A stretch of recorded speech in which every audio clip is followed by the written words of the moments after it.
Hello, good morning, good afternoon. हम लोग discuss करेंगे फर्स्ट चैप्टर के कुछ न्यूमेरिकल से और कुछ थियरी और न्यूमेरिकल उस पर टॉपिक जो भी होंगे उसको रिवीजन करते हुए थोड़ा सा उसको फर्स्ट चैप्टर में हम लोगों ने डिस्कस किया था, ऑफलाइन में भी कुछ डिस्कस किया था, उसके बाद से ऑनलाइन शुरू हुआ था। तो चैप्टर जो शुरू होता है वो इनर्शियल फ्रेम ऑफ रेफरेंस से शुरू होता है। Inertial frame of reference, relativity.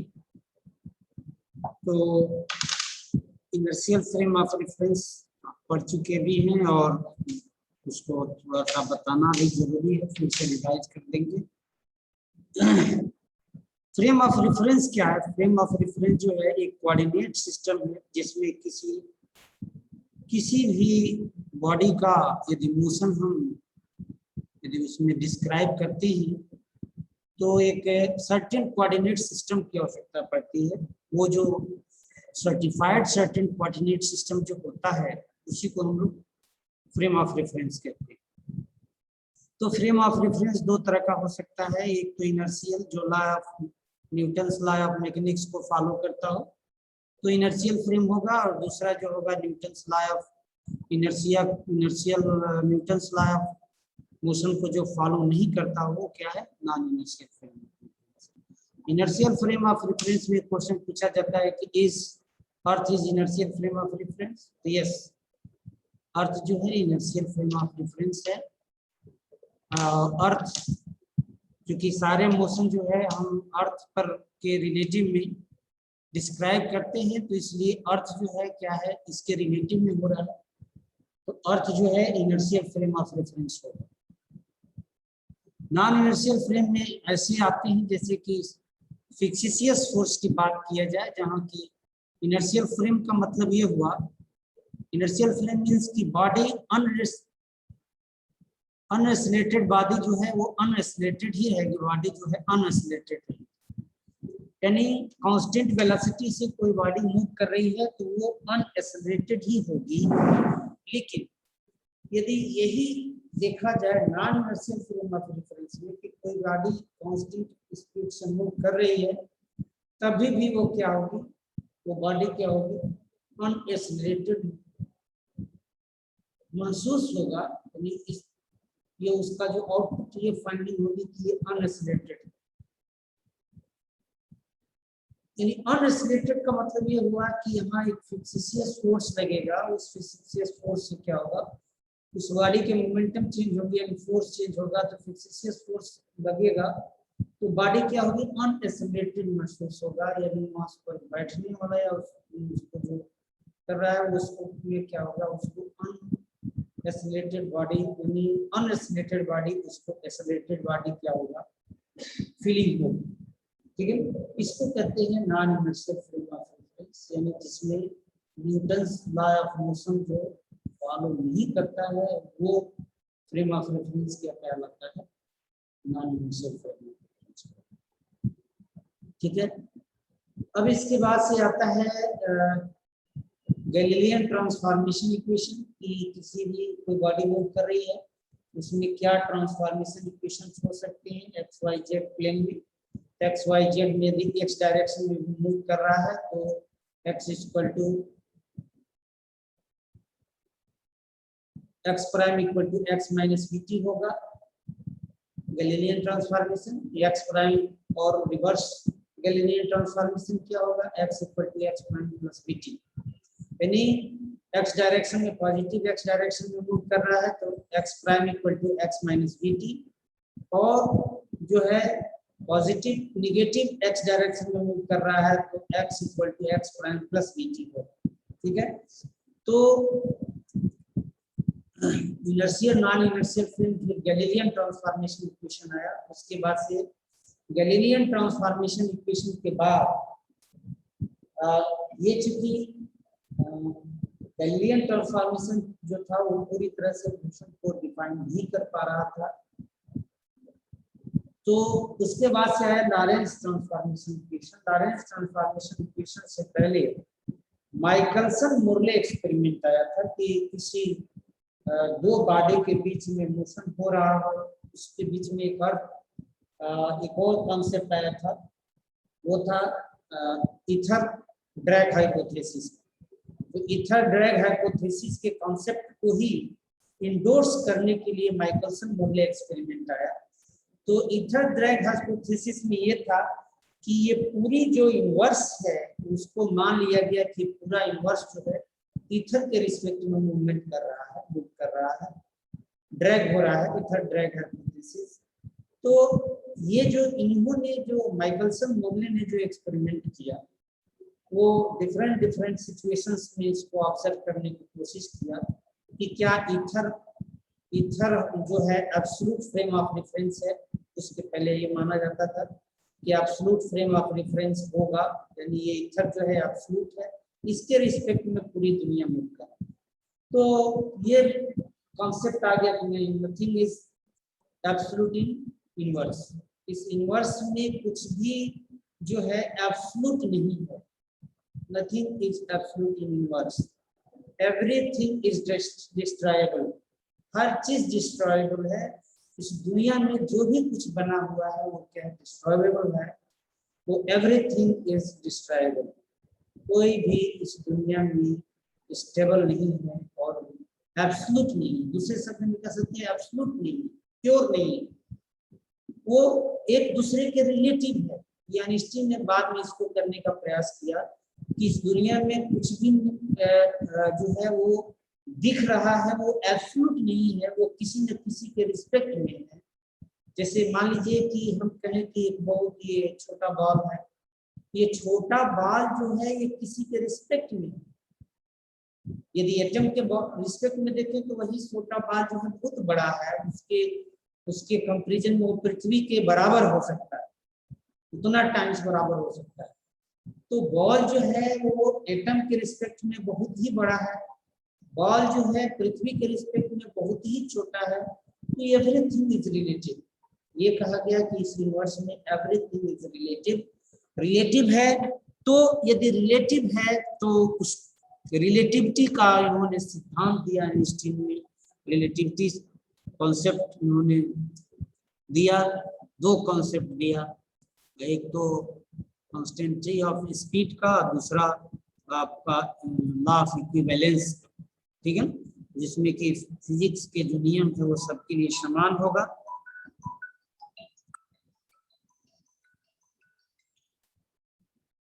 ठीक है, तो यहाँ से फिर ये कह सकते हैं रिलेटिविटी मैकेनिक्स शुरू हुआ।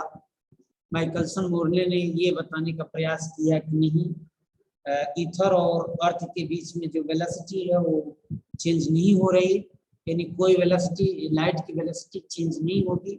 लाइट की वेलोसिटी जो है वो लाइट के वेलोसिटी को लाइट के वेलोसिटी से ही मूव करा दिया जाए। आगे एक कॉन्सेप्ट आया एडिशन वेलोसिटी, एडिशन थ्योरम का, उस कॉन्सेप्ट में ये दिखाने का प्रयास किया गया कि देखिए ये जो लाइट की वेलोसिटी है वो लाइट की वेलोसिटी ही रहेगी, चाहे उसको लाइट की वेलोसिटी से मूव कराए, ठीक है। ये कॉन्सेप्ट आया, उसके बाद से फिर माइकलसन मोर्ले ने ये दो कॉन्सेप्ट उनसे आया कि ईथर ऐसा कोई फ्रेम ऑफ रेफरेंस नहीं है, यानी nothing is absolute frame of reference, और दूसरा जो आया कि velocity of light is constant. और इसी के आधार पर आइंस्टीन ने दो पोस्टुलेट्स बनाया कि लॉ ऑफ फिजिक्स जो है वो each and every frame of reference के लिए क्या होगा, सेम होगा, सबके लिए सेम होगा, और वेलोसिटी ऑफ लाइट जो होगी वो क्या होगी, कांस्टेंट, ठीक है। तो ये इसके बाद से फिर लॉरेंस ट्रांसफॉर्मेशन आया, लॉरेंस ट्रांसफॉर्मेशन इक्वेशन। तो लॉरेंस ट्रांसफॉर्मेशन इक्वेशन में चार इक्वेशंस मिला, एक तो उसमें गैलीलियन ट्रांसफॉर्मेशन इक्वेशन का मॉडिफिकेशन है, और कई बार ये पूछा भी जाता है कि दिखाइए कि क्या गैलीलियन ट्रांसफॉर्मेशन इक्वेशन जो है वो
minus dt divided by root 1 minus b square from c square y prime equal to y z prime equal to z and t prime equal to t minus dx from c square divided by root 1 minus b square। ये चार equations मिले Lorentz transformation equation द्वारा। ये Lorentz transformation equation है। यदि लो velocity में देखें तो लो वेलोसिटी में लॉरेंस ट्रांसफॉर्मेशन इक्वेशन जो है क्या है, यदि v लेस देन c है उस कंडीशन में जा सकते हैं। ये क्या हो जाएगा, एक पूरा जो है 1 से कम हो जाएगा यानी x प्राइम और ये क्या ये पूरा तो v लेस देन c है उस कंडीशन में क्या हो जाएगा, लॉरेंस ट्रांसफॉर्मेशन क्या होगा, लिनियर ट्रांसफॉर्मेशन इक्वेशन भी चेंज हो जाएगा। तो लॉरेंस ट्रांसफॉर्मेशन x लो वेलोसिटी में be very low, the Lorentz transformation converted in the Galilean transformation equation। ठीक है ना, तो लॉरेंस ट्रांसफॉर्मेशन जो है वो गैलीलियन ट्रांसफॉर्मेशन इक्वेशन में चेंज हो जाएगा।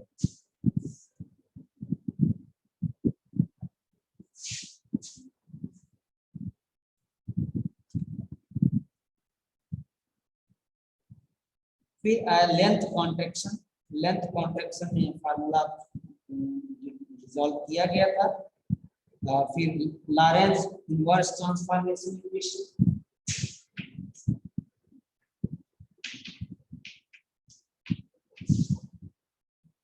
फर्स्ट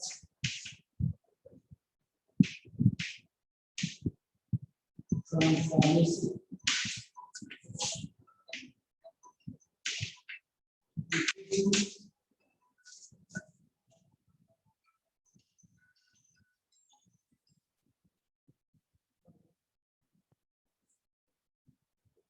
जी सर तो मैं तो क्लास ले रहा हूँ, अभी तो क्लास ले रहा हूँ सर, ऑनलाइन क्लास ले रहा हूँ। बायजू से बात कर रहे हैं क्या सर?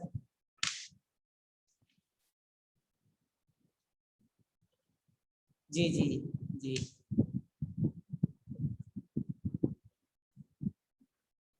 सर उनको मैं सर मेरी प्रॉब्लम सुनिए सर, अभी मैं उनको ऑनलाइन पढ़वाना नहीं चाह रहा हूँ। सबसे बड़ी बात यह है कि मैं उनको आई हॉस्पिटल में भी जाके दिखवा के ले आया हूँ, सर में प्रॉब्लम हो रही है और चश्मा भी लग गया 1.5 माइनस में। ठीक है ना, तो हम ऑनलाइन पढ़वाना नहीं चाह रहे सर, उनको हम सोच रहे हैं कहीं ऑफलाइन पढ़वाएं सर। परफॉर्मेंस तो ठीक कर रहे हैं उसमें, लेकिन ऑनलाइन में दिक्कत हो रही है उनके। अभी ऑनलाइन पढ़े हैं जो भी है। हाँ हाँ हाँ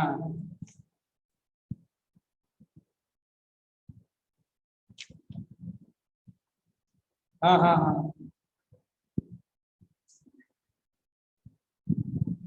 हाँ हाँ हाँ हाँ हाँ हाँ हाँ।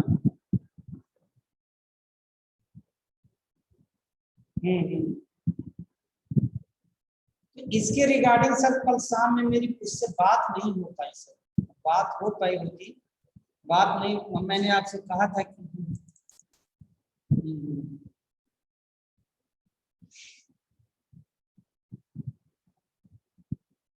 हाँ तो सर आज थोड़ा हमको समय दीजिए, हम उनसे बात कर ले रहे हैं, आपसे बात करेंगे। ठीक, तो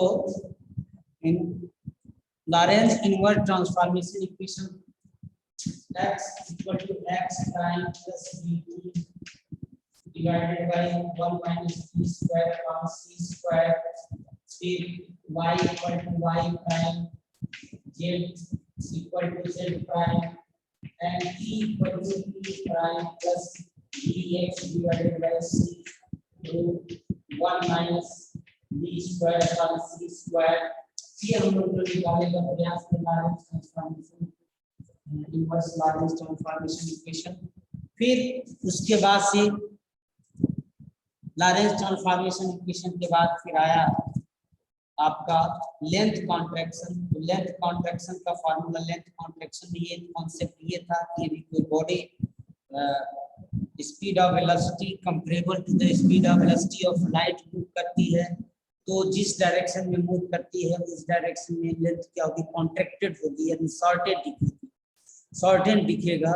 इसका हम लोग कर सकते हैं, जैसे मान लीजिए जेट विमान वगैरह है, जेट विमान को हम लोग यदि देखें तो वो शॉर्टेड दिखता है, जिस डायरेक्शन में मूव कर रहा है उस यानी एक्स डायरेक्शन में मूव कर रहा है तो एक्स कोऑर्डिनेट क्या होगा, शॉर्टेड दिखेगा, ठीक है ना। तो ये जो है लेंथ कॉन्ट्रैक्शन का फार्मूला है। लेंथ कॉन्ट्रैक्शन के फार्मूले में हम लोग न्यूमेरिकल भी किए थे। लेंथ कॉन्ट्रैक्शन का फार्मूला जो है, प्रॉपर लेंथ क्या है, प्रॉपर लेंथ यानी रेस्ट फ्रेम ऑफ रेफरेंस में यदि जो बॉडी है उसकी जो एक्चुअल लेंथ होती है उसको प्रॉपर लेंथ कहती है। तो प्रॉपर लेंथ को L नॉट मान लिया जाए, तो प्रॉपर लेंथ जो है, तो कॉन्ट्रैक्टेड लेंथ जो होगा उसको जा सकते हैं फार्मूला किया था।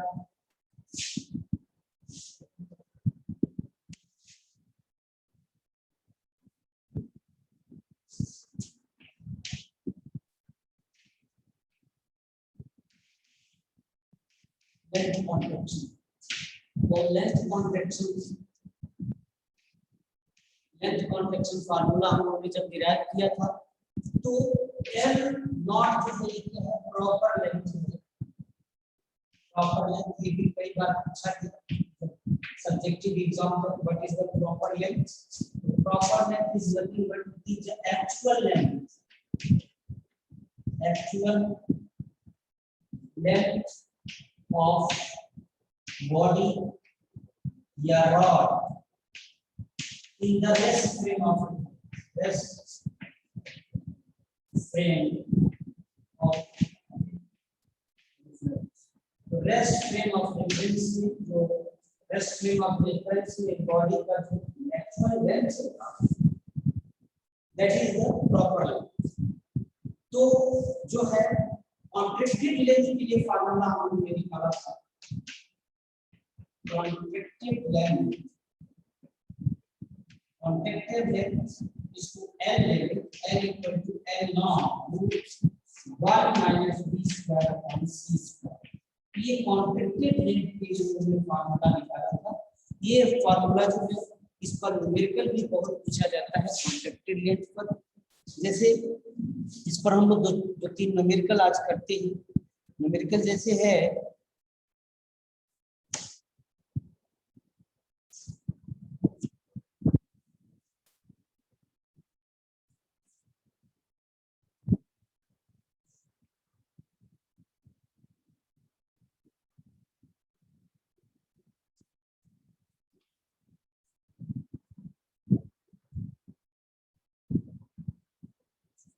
एक न्यूमेरिकल है, how much the time does a metre stick moving at point 100 c related to the observer take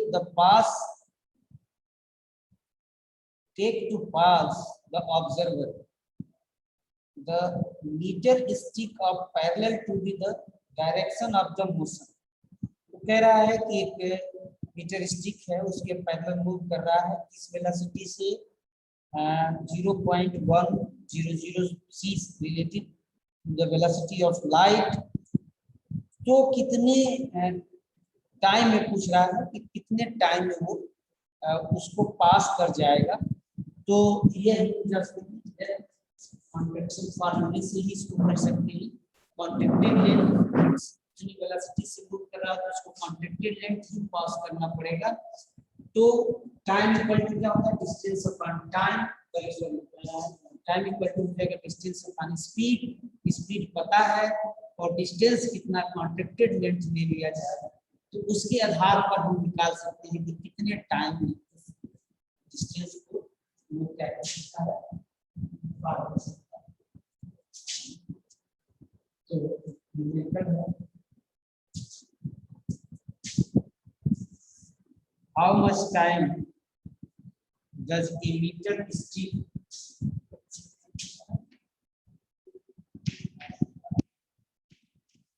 how much time does it meter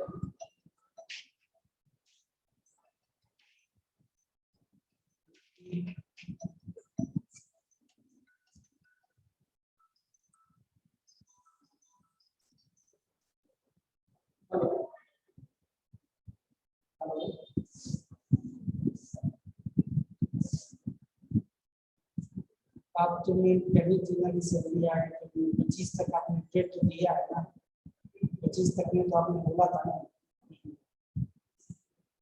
मैंने ठीक है मैम, तो मैं अरेंज कर लूंगा कहीं कहीं से, 25 तक हमको समय दे दीजिए, ठीक है ना।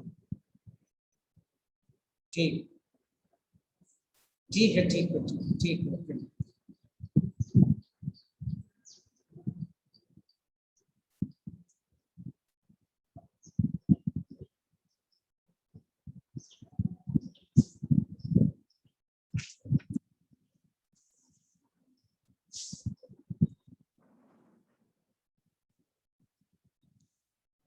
How much time the meter is moving at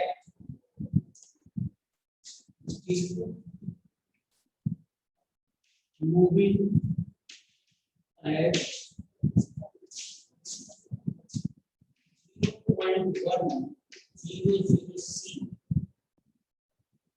related to the time of the related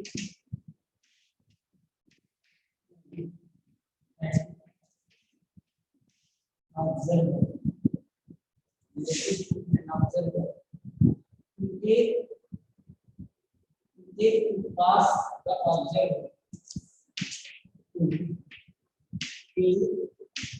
to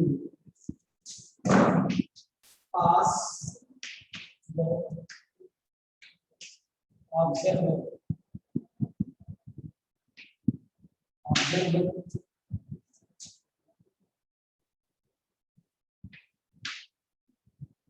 the meter stick is parallel to the direction of the motion.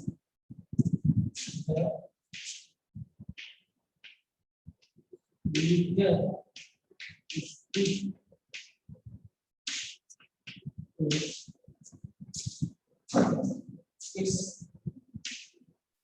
is parallel to its direction of the motion.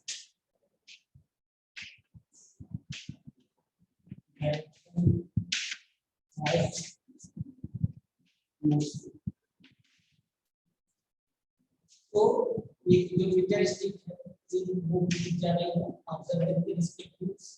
तो ये कह रहा है कितने समय में उस stick को ऑब्जर्वर को पास कर जाएगा।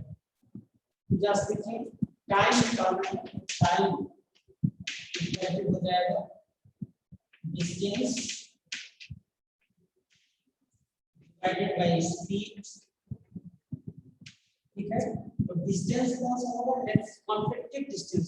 Contracted distance means L equal to L naught root 1 minus b square from c square. एक मीटर स्टिक है 1 हो जाएगा, 1 हो जाएगा 1 मीटर, और वेलोसिटी क्या हो जाएगी b, देखिए L नॉट इक्वल टू हो जाएगा 1 मीटर, b इक्वल टू कितना हो जाएगा 0.11 c। तो यहाँ से इनको सब्ट्रैक्ट करें, L इक्वल टू हो गया 1 minus 0.00100 c divided by c का होल स्क्वायर, c से c कैंसिल, तो यहाँ हो जाएगा 1 माइनस 0.10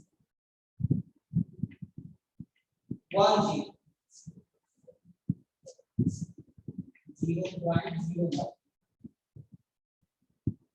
या यही हो जाएगा 0.9 0.99। तो यहाँ से देखिए इसको सॉल्व किया जाए l इक्वल टू आ जाएगा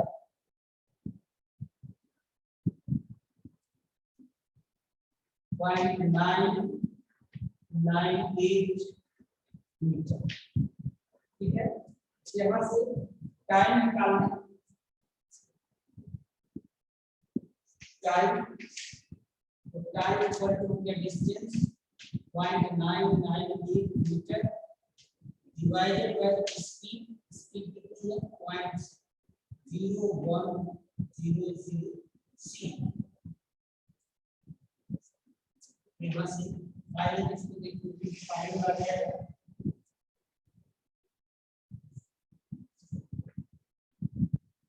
फाइनल आ गया 3.32 into 10 power minus 8 इतना टाइम स्केल है after that observation.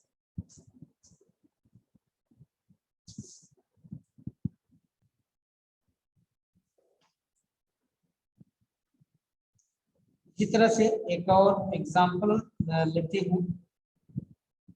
How fast should be rocket move related to the an observer in order to the its length may appear to be observer to be 99% of its proper length। तो कह रहा है कि 99% जो है proper length थे, जिसमें तो वेलोसिटी पूछ रहा है how fast should the rocket move, कितनी वेलोसिटी से मूव कराया जाए कि ऑब्जर्वर को 99% ऑब्जर्व हो। ठीक है, तो यहाँ से देखिए लेंथ कॉन्ट्रैक्शन फार्मूले पर ही है।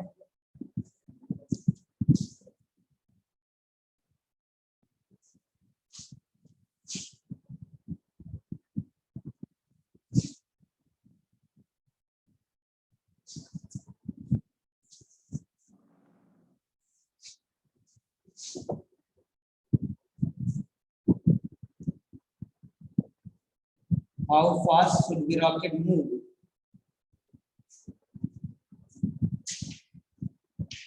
How fast should be a rocket move?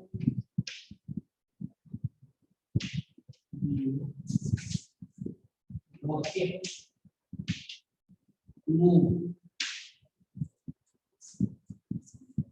relative to an observer.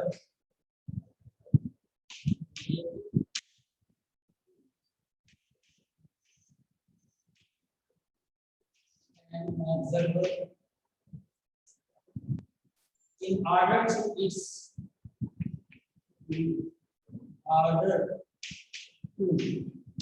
its length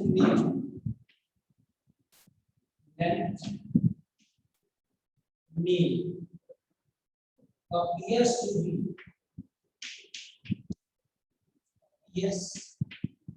to be observer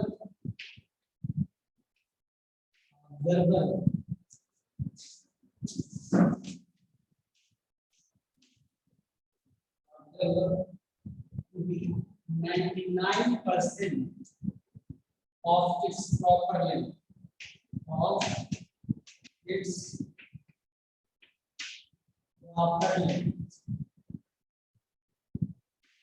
ठीक है, तो कह रहा है इससे 99% जो है प्रॉपर लेंथ इसमें कितनी वेलोसिटी है, याद रखिए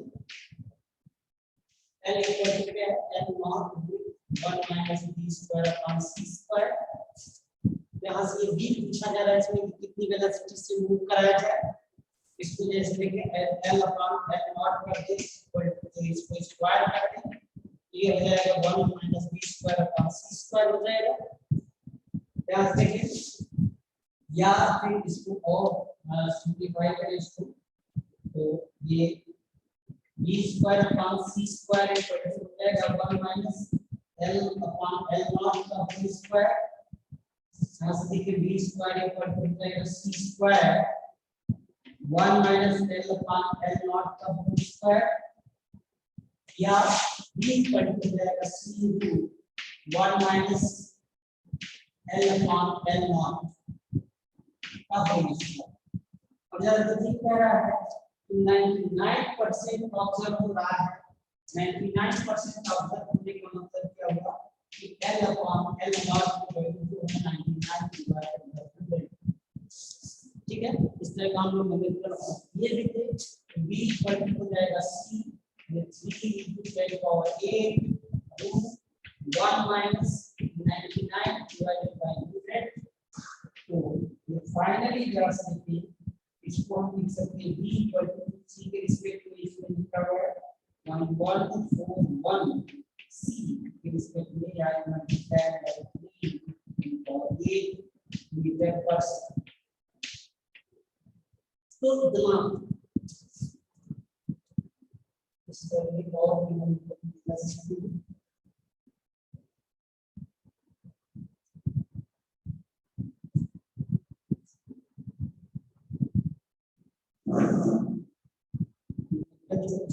छुट्टी आएगी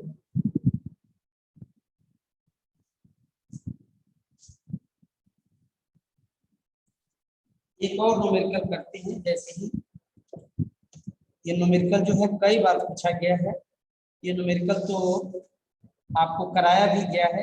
calculate the percentage contraction of rod moving with velocity 0.8 c in a direction of incline 60 degree to its own length।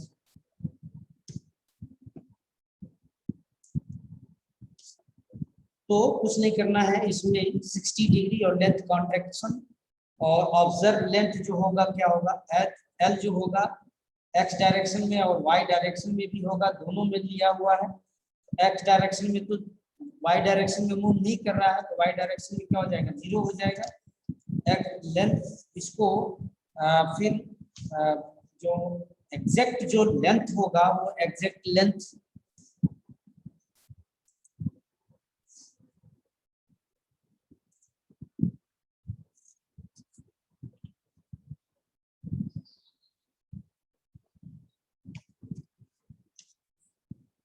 तो ये परसेंटेज जो कॉन्ट्रैक्शन आएगा इसका 8.348 आता है। इसको आपको सॉल्व भी कराया गया है।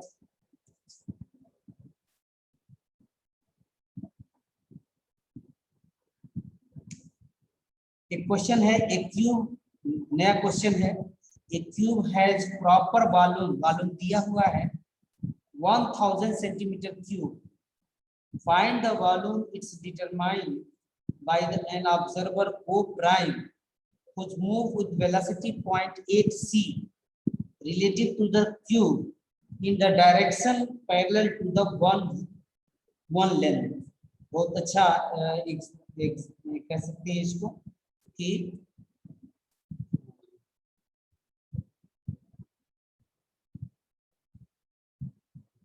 ऑब्जर्वर जो है उस ऑब्जर्वर के रिस्पेक्ट में जो क्यूब की वॉल्यूम होगी वो कितना उसको ऑब्जर्व होगा, यदि उसको 0.8 c वेलोसिटी से मूव कराया जा रहा है तो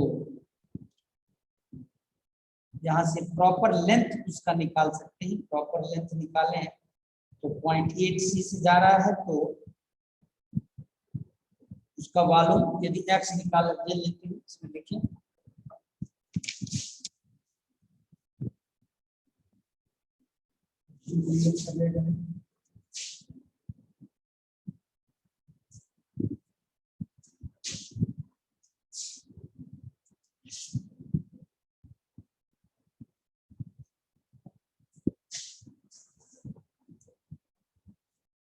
a cube has proper volume of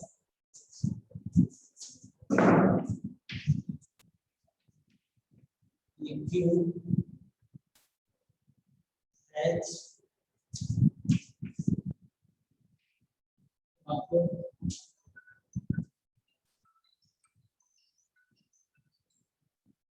हाँ सर नमस्ते।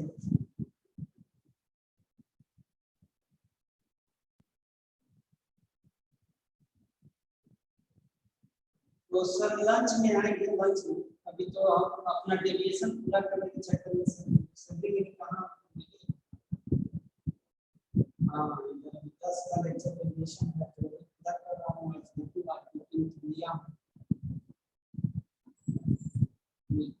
हो जाएगा।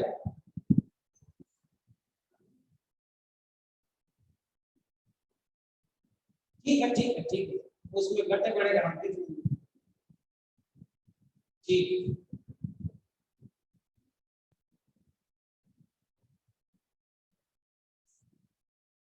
that's proper volume of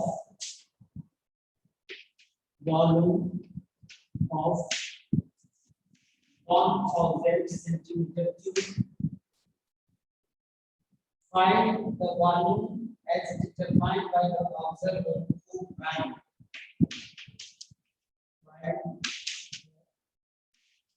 Volume as determined by the observer who prime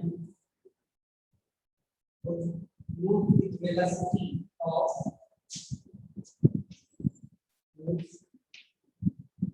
move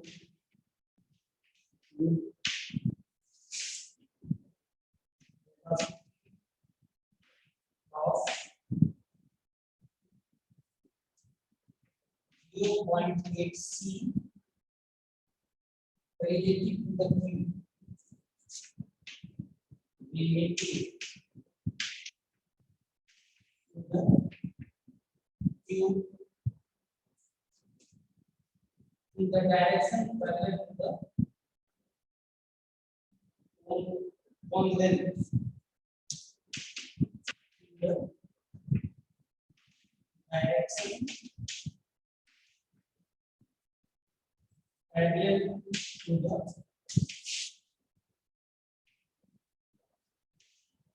pole.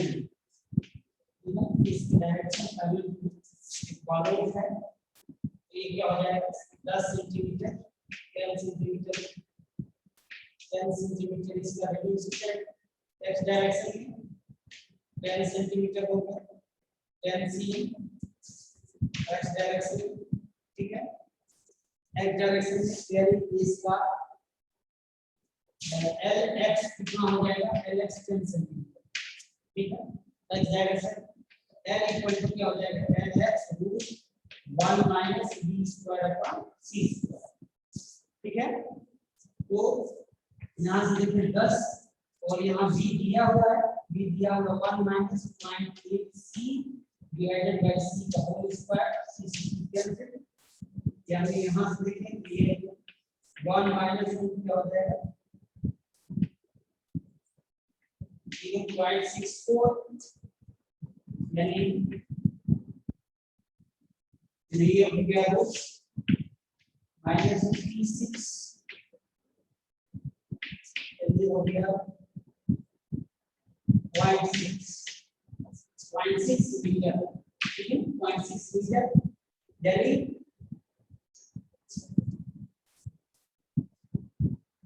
0.6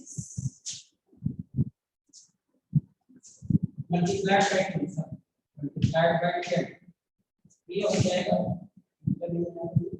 ये हो जाएगा 6 सेंटीमीटर ठीक है 6 सेंटीमीटर हो गया एल वाई जस्ट देखिए एल वाई प्राइम क्या हो जाएगा एल वाई कितना हो जाएगा क्या हो जाएगा चेंज नहीं होगा l z prime equal to l z ये कितना हो जाएगा 10 सेंटीमीटर हो जाएगा ये चेंज नहीं होगा फिर वॉल्यूम क्या होगा वॉल्यूम चल जाएगा l x prime l x y prime l z prime l x को निकाल एल एक्स प्राइम ये लिखा l x prime l x prime l x prime हो गया 6 ये हो गया 10 ये हो जाएगा 600 सेंटीमीटर क्यूब यहाँ से 600 ऐसे न्यूमेरिकल और नेक्स्ट करेंगे।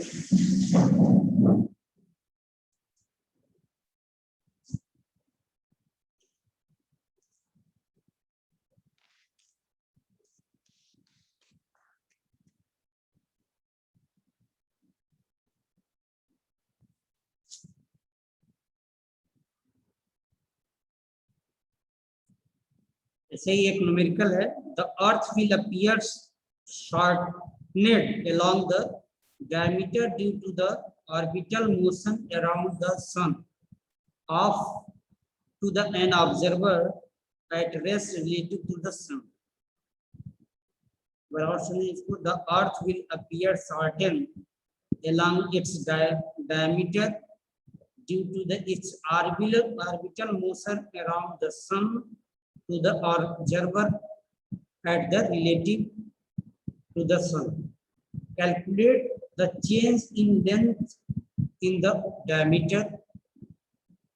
The orbital velocity of Earth is 30 km per second and radius of Earth is 6371 kilometre. Same ऐसे ही वालों जैसे हमने निकाला है वैसे ही निकालना है। Length contracted L equal to L naught 1 minus v square upon c square. तो यहाँ से L नॉट डेल्टा L निकाल ले, L नॉट पहले निकालेंगे और डेल्टा L जो है वो निकल आएगा।